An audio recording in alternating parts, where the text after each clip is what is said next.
السلام علیکم دوستانو، په دې هیله چې ټول به راته روغ او جوړ اوسئ. راشد خان نن د هند پریمیر لیګ کې ډیره زبردسته بهترینه لوبه ترسره کړل. د خپلې لوبډلې دپاره هیټریک یې هم ترسره کړ. ورسره ترڅنګ یې نن لوبډلمشر هم نه و، لوبډلمشري هم د راشد خان په غاړه وه. یوه ډیره زبردسته بهترینه لوبه یې نندارې ته وړاندې کړل، خو نه باورېدونکې لوبه یې وبایلل. راشد خان نن په خپله لوبډلمشري کې د ګجرات ټاینټس لپاره هیټریک وکړ، خو دغه نه باورېدونکې لوبه یې په داسې حال کې وبایلل چې په وروستیو 15 توپونو باندې 28 منډې په کار وي چې رینو سنګ 15 شپږیزې ووهلې. دغه لوبه یې وګټل.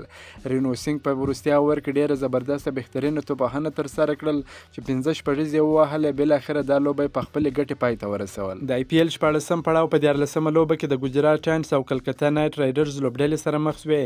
د لوبې په پیل کې د ګجرات لوبډلمشر راشد خان د لوبې پچه وګټل. په خپله لومړی د توپوهنې پریکړه وکړه.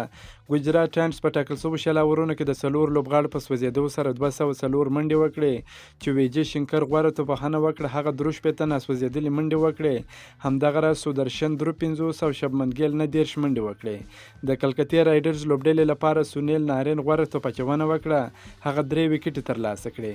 همداراز سیاوش شرما یو لوبغاړی وسوځاوه. د 215 منډو هدف په تعقیب کې کلکتې نایټ رایډرز لوبډلې د 8 لوبغاړو په سوځېدو سره په وروستي اور کې په داسې حال کې بریا خپله کړه چې په 15 بالونو 28 منډې په کار وې. رینو سنګ 15 شپږیزې ووهلې او دغه په زړه پورې لوبه یې په خپلې بریا سره پای ته ورسول. د دوی لپاره ګربز ډیره ناکامه توپوهنه نن ترسره کړل. یوازې 15 منډې جوړې کړې. وینکتش هیر 83 منډې جوړې کړې.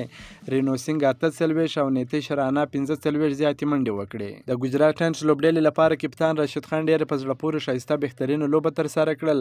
په 4 اورونو کې یوازې 30 منډې ورکړې. هیټریک یې هم وکړ چې په سږني پړاو کې لومړی هیټریک وکړ. 3 مهمې وکټې یې ترلاسه کړې. الزاري 2 وکټې واخیستې. محمد شمي او لیچلي یو لوبغاړی وسوځوي.